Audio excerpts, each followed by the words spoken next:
My name's Ian, and this is my story. I was born in 1938 and raised in a ground floor flat in a 4-storey building in the south side of Glasgow, in Cartside Street.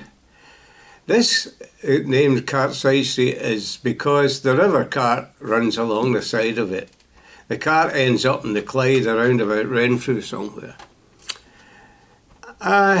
My first recollection of the war was with my father arguing with an air raid warden about going to a shelter.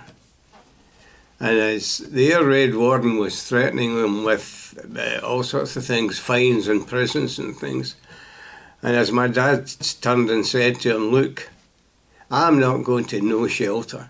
I'm staying in my bed. If I'm going to die, I'll die in my bed. And by the way, I'm on leave from my Merchant Navy." So we didn't go to the shelter, we stayed in our beds. After that, Cartside Street was a busy street. Up the close that I stayed in, there was 9 kids. And if you multiply that by the 12 closest, that's 108 kids on one side and 108 kids on the other. So it was a busy place. A lot of famous people came out of Cartside Street. Footballers, actors, university lecturers, and of course idiots like myself. Life was pretty quiet because we didn't have, in the house we had gas lighting, there was no electricity, and there was no televisions, no radio. The main entertainment was movies when we were younger, and then we moved on to dancing, to live bands, because again there was no discos and things like that. And the dancing was busy. If you were wanting to go to dancing on a Saturday night, you had to go, particularly to the Cameo Ballroom in Shawlands, you had to go in the morning, Saturday morning or early afternoon, to get a ticket so you could get in at night. It was so busy. In the early 1950s and 60s, the Glasgow Students' Charities ran a rag week when they collected money. Like on the can, it was a boy called Philip McCann, if you get what the idea was, right? Okay. Anyway, they ran a competition, and it cost £1 a ticket. Now, £1 was a lot of money in these days. Anyway, I took a ticket and I filled out the ticket, and it would miles, yards, feet and inches, not metric stuff. So I filled out the ticket at 23 miles, 1488 yards, 2 feet 8 inches. I never thought anything about it again and just let it go. And then sometime after it, the car was driven round Hampden Park at a steady 30 miles an hour by Jackie Stewart. And the mileage, I was the closest. I won the car. I could have a preference. I could have an A60 or a Mini plus £600. So I took the Mini plus £600, plus driving lessons. So coming home one night, my mum shouts, "Is that you?" And I said, she knew fine well it was me because she knew my trade. And I said, "Of course it's me." And she came in, "Here's a telegram addressed to me but opened by my mother to tell me I had won this competition." And it was 18 inches out, that's 1 foot 6 inches, which is about half a metre approximately. So there was a presentation of the car. It was a key, and it was made by Jimmy Logan at the Copthorne Hotel in George Square.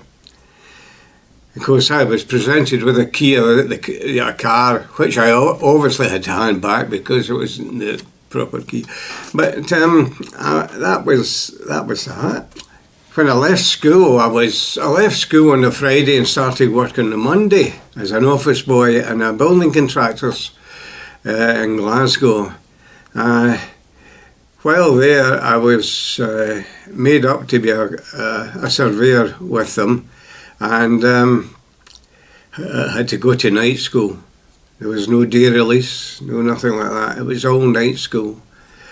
And I went to night school and I achieved my higher national certificate in building. I also went on to do a structural class. That's to work out how roofs and that, what weight they'll take. And we had an examination. And we were given tests to do, and I achieved the highest mark from the whole thing. Even the tutor, I got a better mark than him. So that was that. What else did we? As I say, we went to dancing, and I went on holiday to Arbroath with my mum, and I met a girl called Jean, who became my wife. I met her obviously at the dancing in the beach ballroom in Arbroath, which is now demolished, of course. And we got married in 1962, and we've got two boys. Well, Graham and Alistair. Graham is with me, but Alistair is in Australia and working there. Jean died when 9 years ago, passed on. But I then had an argument with my son about my hearing. I maintained that I didn't. My hearing was fine, and it was him mumbling that was all wrong. But to prove him wrong, I'll go get my hearing tested. So I went to the audiology, and the next thing, I came out with 2 hearing aids. Not 1, 2. And Graham says, I told you, you were wrong. Oh, okay then. I then developed MD, which it's macular degeneration, and it affects my eyesight. While in the audiology, I saw a poster for Deafblind Scotland, and the girl said, would you like me to get in touch with them? So I said, aye, why not? So I got a lady came to see me, Debbie, I think it was Debbie, came to see me, interview me, and next thing was Margaret sent me a letter saying that I'd been accepted as a member of Deafblind Scotland. So that's fine. I came to see Deafblind Scotland and I met Sandra. Now, I had been a member of a No-Frills club and I had been the treasurer. And there was a small amount of money left, so I thought, we'll donate it to Deafblind Scotland. And Sandra, I gave it to Sandra, and she says, would you care to do some work in the charity shop? And I thought, I had 6 months or so in the charity shop, fine, no problem. Every Saturday. So I've been there for 3 years. And I've met various people from all over the world, you know. I've had people in from Spain, Greece, Italy, everywhere.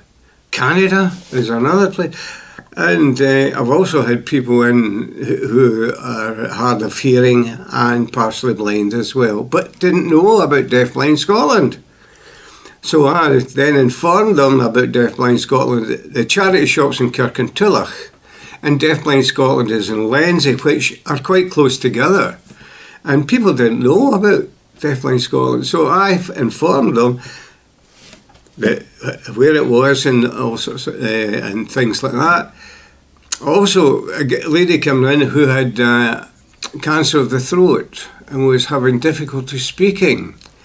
So I then introduced her to the deaf-blind alphabet.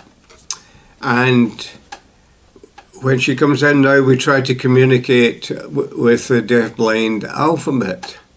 I'll try and promote Deafblind Scotland to the best of my ability.